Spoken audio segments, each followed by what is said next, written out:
प्रत्ययान्तराणि संस्कारेभ्यः हानमेषां क्लेशवदुक्तं प्रसंख्याने अप्यकुशीदस्य सर्वथा विवेकख्यातेर् धर्ममेघः समाधिः प्रसंख्यानेऽप्यकुशीदस्य सर्वथा विवेकख्यातेर् धर्ममेघः समाधिः धर्ममेघः समाधिः।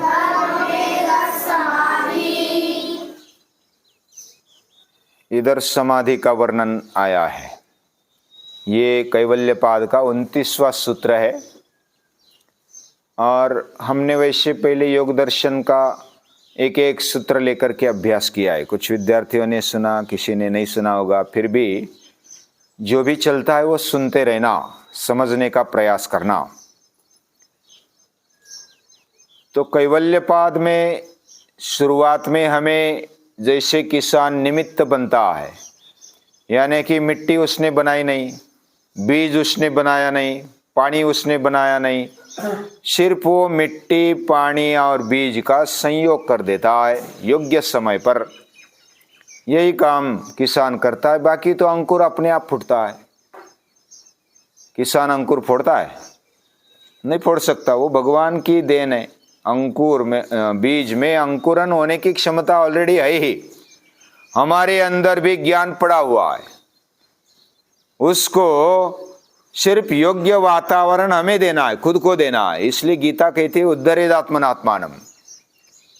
और किए बिना कुछ मिलता नहीं, बिना प्रयास, बिना मेहनत कुछ भी नहीं मिलता।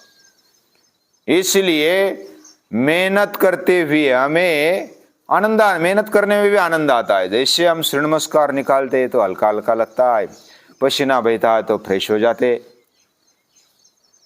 इसमें जिसको आनंद आने लगा, मेहनत में जिसको आनंद आने लगा, वो दुनिया में कभी भी पीछे नहीं रहेगा, किसी भी बात से डरेगा नहीं। क्योंकि मेहनत से लोग डरते, श्रम से डरते, और श्रम से जो डरेगा वो फिर लड़ाई से भी डरेगा ना। सामने अगर शत्रु आ गया तो क्या करेगा? तो लड़ने के लिए, इसलिए मां मनुस्मर युद्ध च, गीता कहती है मेरा स्मरण कर और युद्ध कर। और युद्ध करने के लिए हमारी तो तैयारी होनी चाहिए। केवल झगड़ा करना मतलब युद्ध करना नहीं होता। युद्ध नियमों के साथ होता है, शक्ति के साथ होता है। युद्ध करना ये भी एक कला है। तो कहने का मतलब हमारे जीवन में हमें मेहनत करते हुए आगे बढ़ना है और निमित्त बन जाना है। हमारे मन को, यानी कि पूरे अंतःकरण को शुद्ध बनाते बनाते आगे बढ़ना है। जब हम अपने मन बुद्धि को, अंतःकरण को शुद्ध बनाते हैं तो ज्ञान प्रकट हो जाता है।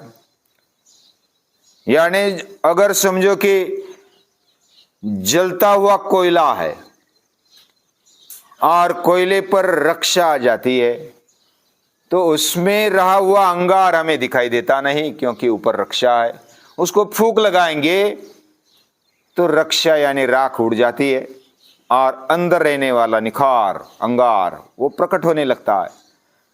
हमारे अंदर भी वैसा ही है। हमारे अंदर अग्नि प्रज्वलित रहता है, उस पर कचरा आ जाता है, रक्षा या तो राख आ जाती है, और उसको फूंक लगाने की आवश्यकता है, शुद्ध करने की आवश्यकता है। वो फूंक लगाने का मतलब कायेन मनसा बुद्ध्या केवलैरिंद्रियैरपि योगिनः कर्म कुर्वन्ति संगम त्यक्त्वा आत्मशुद्धये। आत्मशुद्धि के लिए योगी शरीर से, इंद्रियों से, मन से, बुद्धि से कार्य करते रहता है। जो भी करता है आत्मशुद्धि के लिए करता है। यानी आत्मा शुद्ध है ही, लेकिन उस पर आवरण आ जाता है हमारे मन बुद्धि में विकार आने के कारण। और जब विकार निकल जाते हैं तो उसमें से प्रकाश आने लगता है। प्रकाश यही ज्ञान है, यानी कि योग्य विचार आने लगते, योग्य विचार, योग्य निर्णय आने लगते, हमारे भी समझ में भी आने लगता है।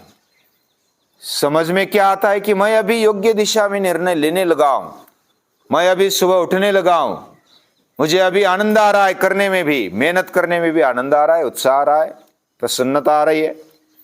तो ये बात जिसके जीवन में आने लगी उसका जीवन शुद्ध होने लगा, और शुद्ध होने के साथ साथ वह आनंद पाता है। और आनंद पाता है, कोई किसी को ऐसा लगता है हम सोते सोते आनंद लेते हैं, आप तो मेहनत करते, बिना मेहनत के भी हम आनंद लेते हैं, तो मेहनत करने की क्या आवश्यकता है, ऐसा किसी को लगता होगा। लेकिन मराठी में एक म्हण है, पाण्यातला मासा झोप घेतो कैसा, जावे त्याच्या वंशात तेव्हा कळे। अभी एक मधमक्खी आती है पानी के पास, समंदर के पास, वह पानी पीने जाती है तो उसको बहुत ही खारा खारा लगता है, नमकीन लगता है। तो नमकीन लगने के बाद वह मछली को देखती है, बोलती है, हे मछली ताई, तू पानी में रहती है और खारे नमकीन पानी में रहती है, तू पानी कैसी पीती होगी, कितना आनंद आता होगा। मैं तो शहद पीती हूँ, मैं खुले आसमान में घूमती हूँ, हमारा स्वतंत्र घर है, तुम्हारा तो घर भी नहीं, पूरे समंदर में रहना पड़ता है, और क्या क्या तकलीफ करनी पड़ती होगी, तो तेरा जीवन अच्छा नहीं दिखाई देता। मेरा जीवन देखो कैसा है, मद शहद खाती हूँ और घूमती हूँ इधर उधर, जिधर चाहे उधर, जिस फूल पर चाहिए उस फूल पर जाती हूँ, तो मैं आनंद लेती हूँ जीवन का, तू नहीं आनंद ले पाती।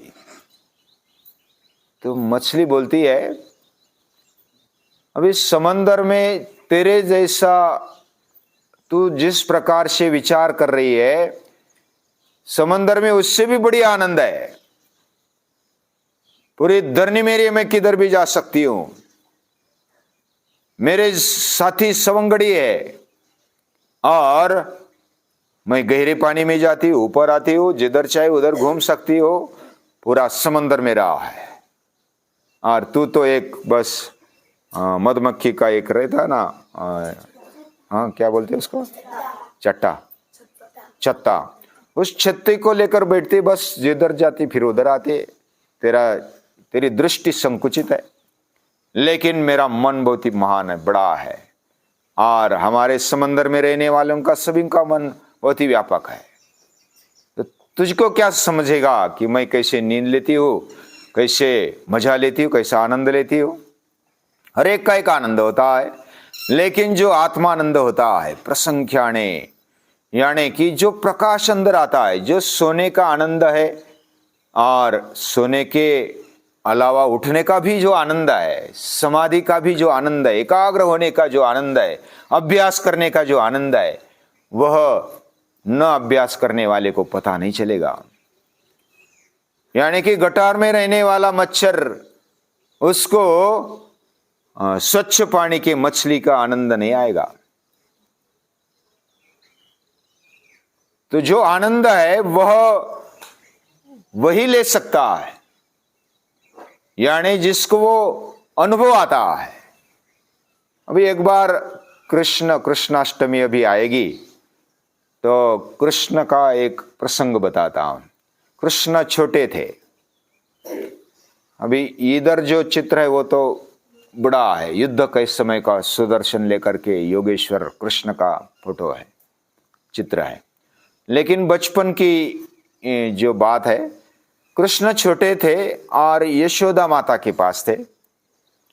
एक देवकी माता जन्म देने वाली, और वसुदेव जी ने उसको किधर लेकर आए, गोकुल में लेकर आए। गोकुल में फिर कौन माता पिता बने, यशोदा और नंद राजा।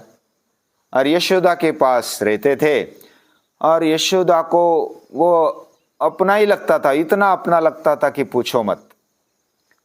तो वो निहारती रहती थी। एक दिन क्या हुआ, वो ऐसी देखती रहती थी, आंखें देखती है, कपाल देखती है, बाल देखती है, कान देखती है, नाक देखती है, मुंह देखती है, पूरा निहारते निहारते बस 10 मिनट हो गए, 15 मिनट हो गए, आधा घंटा हो गए, 1 घंटा हो गए, तो भी देख ही रही है। कृष्ण को लगा कि मुझे क्या देखती है तू, क्या है ऐसा मुझ में, मेरे चेहरे में? तो यशोदा माता बोलती है कि ये आनंद आता है मुझे, तुझे देखने में आनंद आता है। तो वो आईने में देखता है मेरा चेहरा, मुझे तो अभी देखने में मुझे तो बाकी लोग याद आ जाते हैं, ये चेहरा क्या देखे मेरा, मैं अपना चेहरा नहीं देखना चाहता। मैं तो बस सृष्टि में कितने सुंदर सुंदर वृक्ष है, कितने सुंदर सुंदर फूल है, फल है, पशु है, पंछी है, कितनी सुंदर सृष्टि है, वो देखो, मेरा चेहरा देखने से क्या आपको आनंद आता है?